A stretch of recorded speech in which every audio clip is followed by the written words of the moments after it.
Baik, Assalamualaikum warahmatullahi wabarakatuh. Perkenalkan, nama saya Rika Yani dengan NIM 23003205.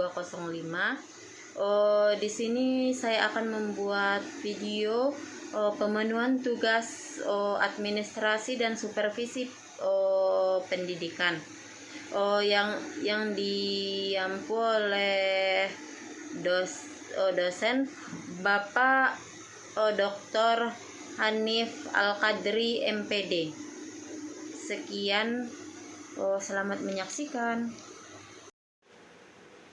Bidang garapan pertama administrasi pendidikan yaitu administrasi kurikulum dan sebenarnya untuk konteks pendidikan di setiap satuan dan level pendidikan, mulai dari yang paling rendah sampai ke perguruan tinggi. Ini merupakan jantungnya hidup matinya sebuah proses pendidikan anak.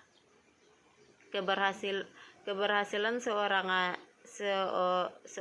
anak, keberhasilan sebab proses pendidikan sangat ditentukan oleh kurikulum.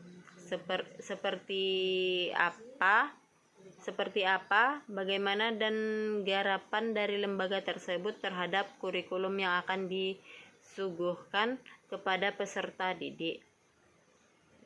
Bahkan untuk menjawab keinginan industri, keinginan pasar, tempat di mana lulusnya dan peserta didik untuk bisa diterima di dunia kerja justru sangat ditentukan oleh kepiawaian, kehebatan lembaga atau pengelolaan pendidikan menyiasati untuk menjawab hasrat dan keinginan industri itu masuk dalam perencanaan kurikulum. Mudah-mudahan ini menjadi satu pemikiran buat bangsa dan negara, termasuk lembaga satuan pendidikan, apakah di sekolah ataupun di perguruan tinggi. Jangan hanya berasumsi. Misalnya di perguruan tinggi seringkali ada asumsi karena tidak lulusan kita diserap sangat sedikit di dunia kerja. Ada apa dengan dunia kerja? Atau justru peserta didik yang sudah wisuda berpikir, saya sudah kuliah sekian lama, sudah menimba ilmu sedemikian rupa, tapi kenapa saya tidak mendapatkan peluang, atau justru sangat sulit untuk mendapatkan peluang di dunia kerja.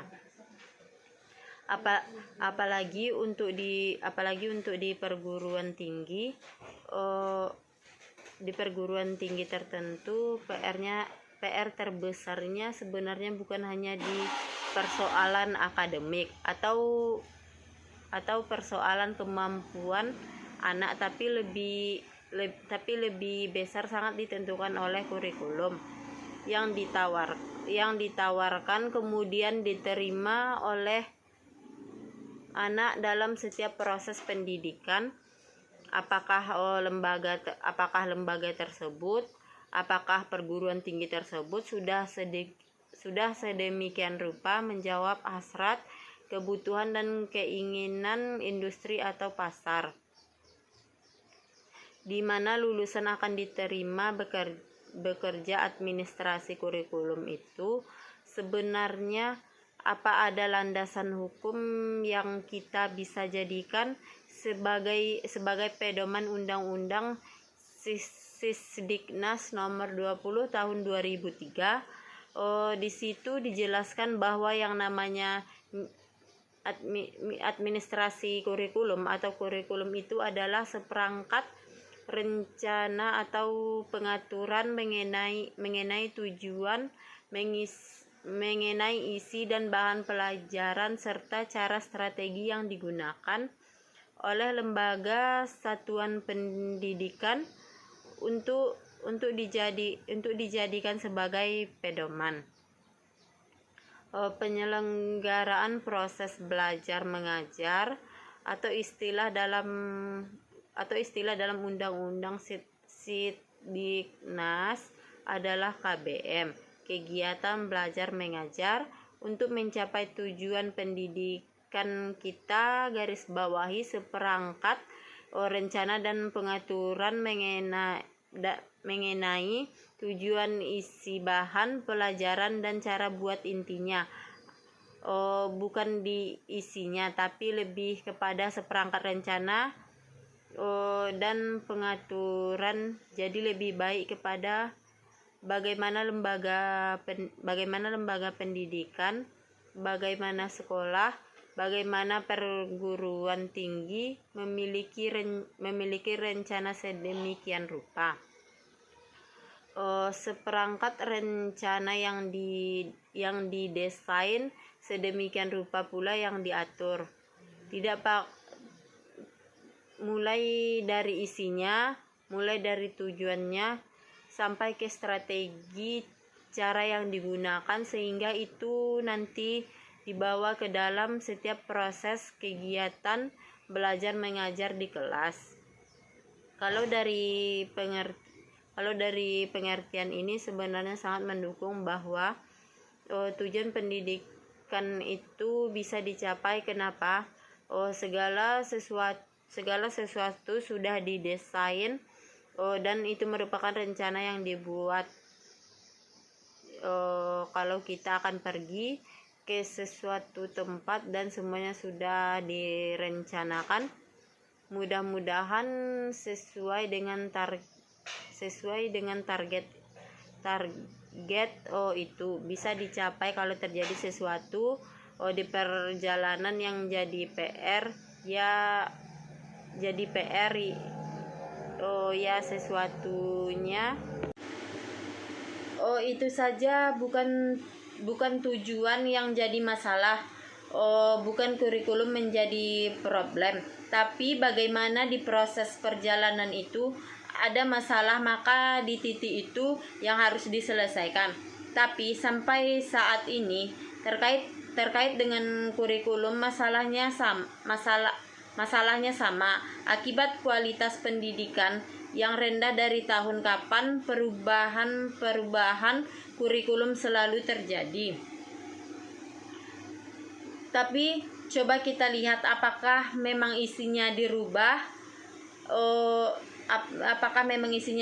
dalam yang diubah-ubah dalam pemahaman itu. Ketika satu benda menjadi tipe itu dia berubah, tapi kalau barangnya masih menjadi sains atau berbincang, itu biasanya kekhawatiran bukan hanya sekedar masalah politis atau masalah proyek, tapi lebih kepada apakah perubahan ini betul-betul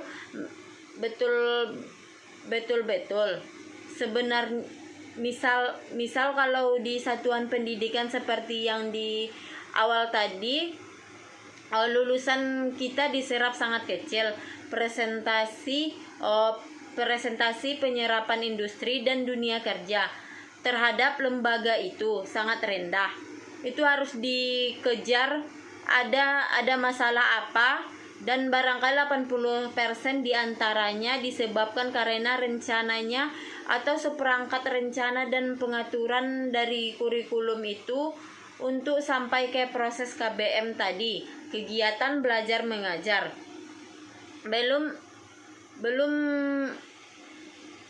belum sesuai dengan keinginan dari industri menyerap lulusan kita di dunia kerja lebih jauh. Ketika kita lihat pengertian dari administrasi kurikulum itu, ada dua kata artinya, yaitu sempit dan arti yang lebih luas, atau artinya adalah seperangkat mata pelajaran, seperangkat mata kuliah yang kemudian dibahas, dipelajari oleh peserta didik di dalam kelas.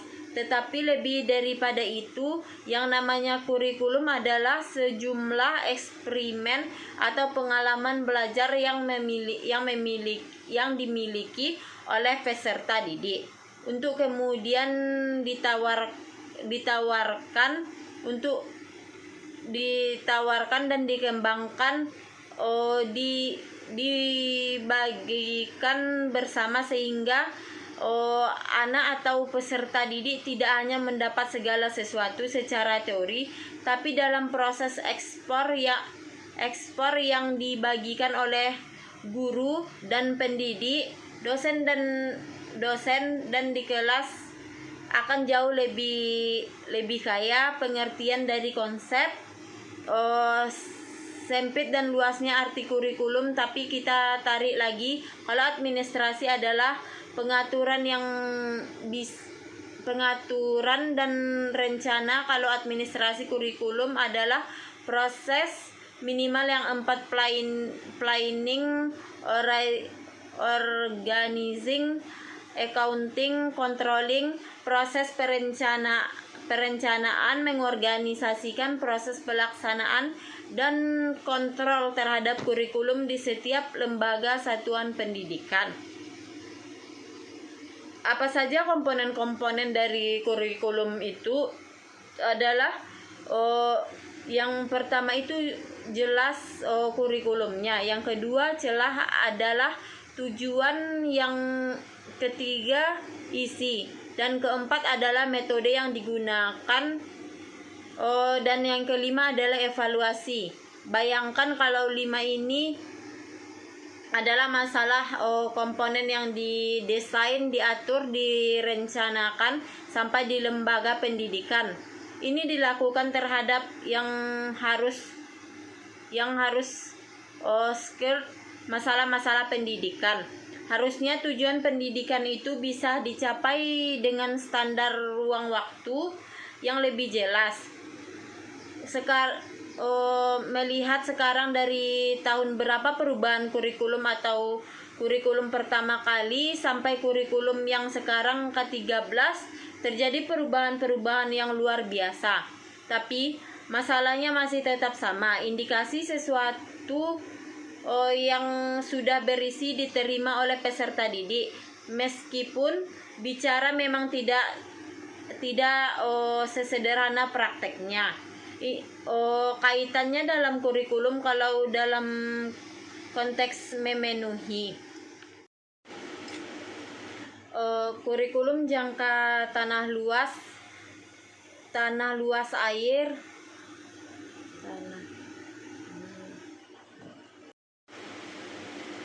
Setiap lembaga itu memikirkan kurikulumnya.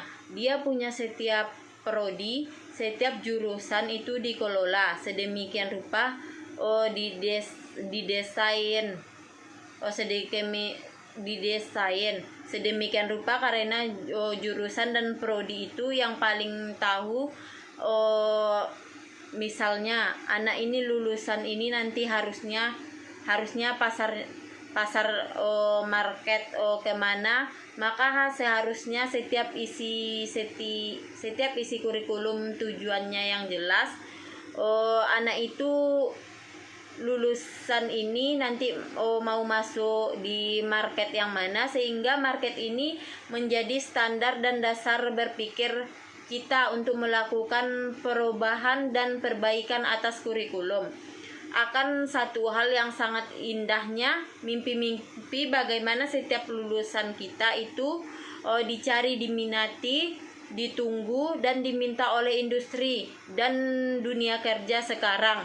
Kita lihat lebih jauh tentang administrasi kurikulum. Minimal yang namanya administrasi berasumsi dalam konteks yang sama dua kegiatan administrasi itu. Minimal menjadi fungsi-fungsi manajemen, minimal 4 selain organizing, accounting, controlling. Sekarang kita lihat yang pertama, selain ini perencanaan atau kurikulum tadi, dalam kaitan kalau kita lihat komponennya mulai dari kurikulum itu sendiri, tujuan isi, sampai kepada metode yang digunakan perencanaan itu, menjabarkan garis istilahnya.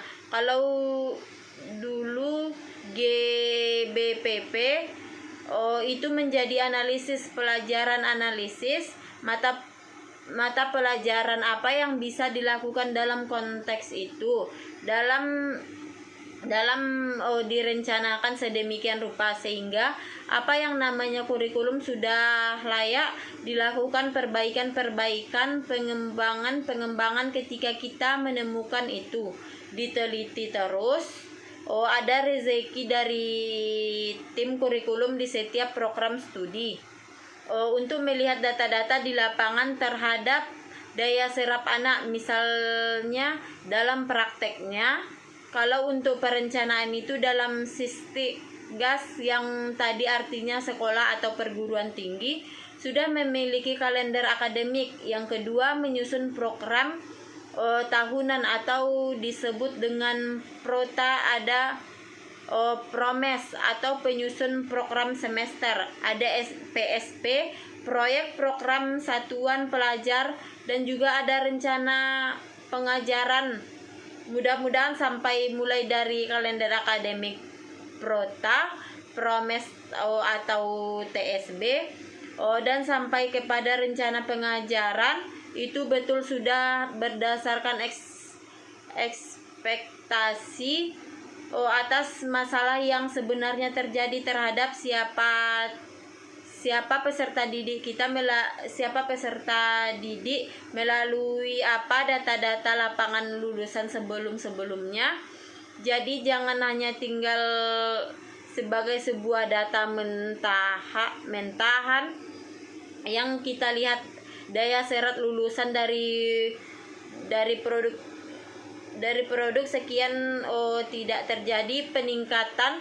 Kalau hanya berhenti di situ, tidak selesai melihat, malah lambat tahun itu akan terjadi levelnya, terjadi peningkatan terus menerus, semakin turun.